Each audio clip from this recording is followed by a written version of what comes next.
এখানে বসে আমি নির্বাচন কমিশনকে চ্যালেঞ্জ থ্রো করছি, আপনি বুঝান জাতিকে আপনি কোন সংবিধানের অধীনে নির্বাচন করছেন।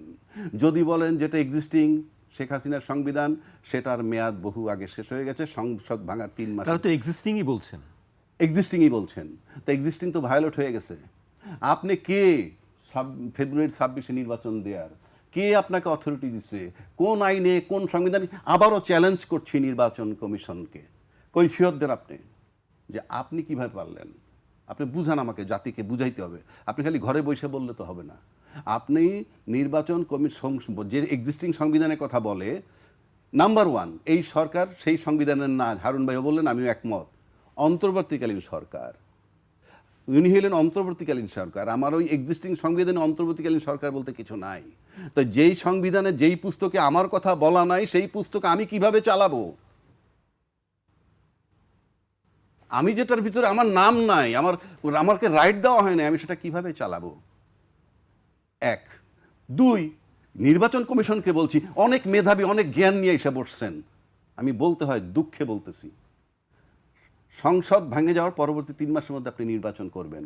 সেই হিসাবে 7ই নভেম্বর 2024-এর মধ্যে নির্বাচন হওয়ার কথা, যদি আমি 8ই অগাস্ট 2025-24 থেকে ইউনূস সাহেবের মেয়াদ থেকে গুনি। আর ওনার নিয়োগই হয়েছে 21শে নভেম্বর 2024। তার তো কোনো রাইটই নেই ওই সংবিধান নিয়ে কথা বলার, ওই সংবিধান মোতাবেক নির্বাচন করার। নির্বাচন পোর্শনটা জাস্ট ফুল স্টপটা থেমে আছে। আগে ডিসাইড করেন। আমার দুঃখ, 7 মাস ধরে বসে যখন আপনারা ডিসাইড করতে পারলেন না পরিষ্কারভাবে কোন সংবিধান মোতাবেক বা কোন আইন মোতাবেক আপনি নির্বাচন করতে যাচ্ছেন। আবার গণভোটের প্রশ্ন, কেউ কেউ বলে ডিসেন্টিং আছে, অমুক আছে, তমুক আছে, ইত্যাদি ইত্যাদি। আর ডিসেন্টিং ফিসেন্টিং আছে বইলেই তো আমরা গণভোটের প্রশ্নটা আসছে। পরিষ্কার সবাই মেনে নিলে তো হয়ে যেত, অথবা সবাই না মানতেন তাও হয়ে যেত। এখনো যদি এটা গণভোটে যায়, পরিষ্কার ডিসেন্টিং ফিসেন্টিং গণভোটে থাকবে না। গণভোটে শুধু থাকবে যে জুলাই সনদ বাস্তবায়ন হবে কি হবে না, হ্যাঁ বা না। 1 2 আসেন, এই যে জুলাই সনদ বাস্তবায়ন, জুলাই সনদের আইনি ভিত্তি কি? যে চুক্তি না মানলে কার্যকর করবেন কিভাবে, সেই ক্লজ নাই। আমি চ্যালেঞ্জ ছুড়ে দিলাম সমস্ত বাংলাদেশের রাজনীতিবিদদের কাছে যে আপনার এই সনদ বাস্তবায়ন যদি না করি আমি, আপনি কিভাবে বাস্তবায়ন করাবেন? এখানে গ্যারান্টর কারা? কাদের সামনে আপনি এই এগ্রিমেন্টটা করলেন? Is there any documents? মাত্র 4টা লোকের মূল স্বাক্ষর। এইটাই রাজনীতির যে বড় দুটো দল ছিল ওখানে, বড় ভাই মেজো ভাই, আর সেজো ভাই তো জানি নাই, এনসিপি সাহেবরা। আচ্ছা, এবার আপনি আসেন, তাহলে জুলাই সনদের আইনি ভিত্তিতে ওই দিন মঞ্চে বসে যারা স্বাক্ষর করছে, এরা নিশ্চয়ই জুলাই চেতনার পক্ষের শক্তি। আর যারা জান নাই, তারা কি দিলে জুলাই চেতনার বিপক্ষের শক্তি? গোটা বাংলাদেশ এটা খাবে? কোনো শর্ত নেই, বিনা কন্ডিশন, যে কোনো উপায় তাদের স্বাক্ষর নেওয়া ছিল জরুরি। তারা যত তুচ্ছ, অথচ সেদিনই তাদের যার হাতে আর্টিফিশিয়াল হাত ছিল সেটাও ভেঙে ফেলা হয়েছে। পরিষ্কার কি বার্তা দেয়? So it is not so easy. এবং আমার কাছে মনে হয় না এটা খুব সহজে যাবে। যদি যাইতো, কেন শুধু নির্বাচনের আলাপটা হচ্ছে না? কেন সেদিন স্বাক্ষরের পরেও এখন দফায় দফায় প্রধান উপদেষ্টার সাথে বসা হচ্ছে? কি কারণটা কি? নির্বাচনের ডেট দিছে, মানে মোটামুটি আইডিয়া দিছে, এখন তফসিল দিবে, নির্বাচন করেন, বসছেন কেন? আমি বুঝি না তো।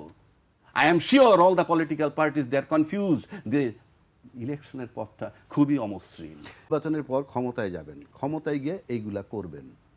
দ্বিকক্ষ মানে নিম্নকক্ষ, উচ্চকক্ষ, সবই তো কাল্পনিক, সবই তো হাইপোথিসিস। আপনি গিয়ে করবেন, আর তো কিছু নাই এখানে আছে। আমি একটা চুক্তি করলাম, কি 100 টাকা দিয়ে তোমার ঘোড়া শাল থেকে একটা ঘোড়া কিনবো।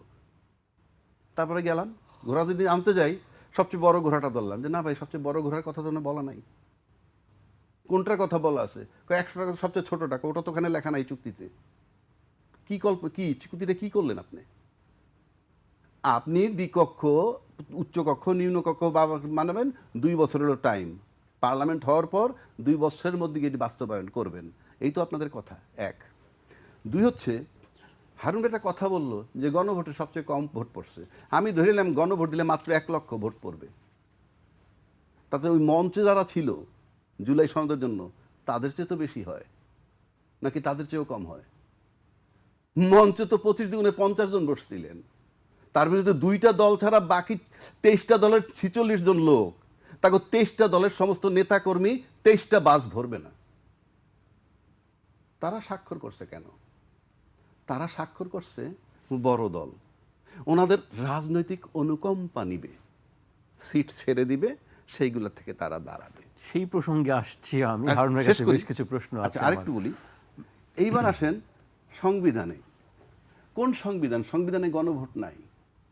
আমরা যে নির্বাচনটা করতে যাচ্ছি, সেই নির্বাচনটা করার কাগজটা কোথায় আমার কাছে?